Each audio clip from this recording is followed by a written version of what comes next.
దేవుని ప్రియులకు శుభములు. ఈ దినమందు దేవుని వాక్యాన్ని చదువుకుందాము.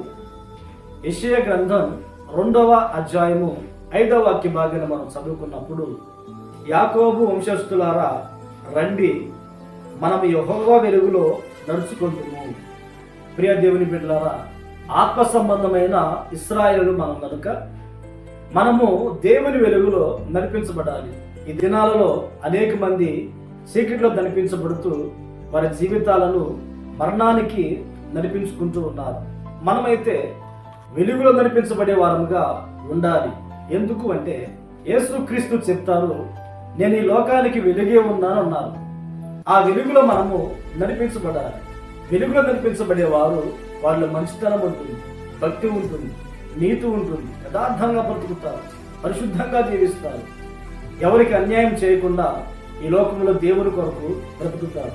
మరి చీకట్లో బ్రతికే వారు నరహంతకులుగా ఉన్నారు, దొంగలుగా ఉన్నారు, వ్యభిచారులుగా ఉన్నారు, గూండాలు, రౌడీలు, మాంత్రికులు, ఇవన్నీ కూడా అపవాది చేతులు అనేక మంది చెడు కార్యములు చేస్తూ చీకటి బ్రతుకుతూ ఉన్నారు.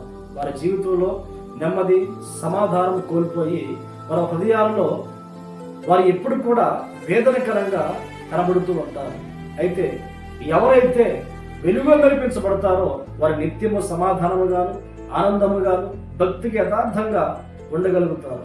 ఈ లోకములో మనము వెలుగులో నడిపించబడినప్పుడు పరలోకములో అక్కడ దేవుడి వెలుగే ఉన్నారు కనుక ఆ వెలుగులో మనము దేవునితో సంచరించుదుము గాక. ఆమేన్, ఆమేన్.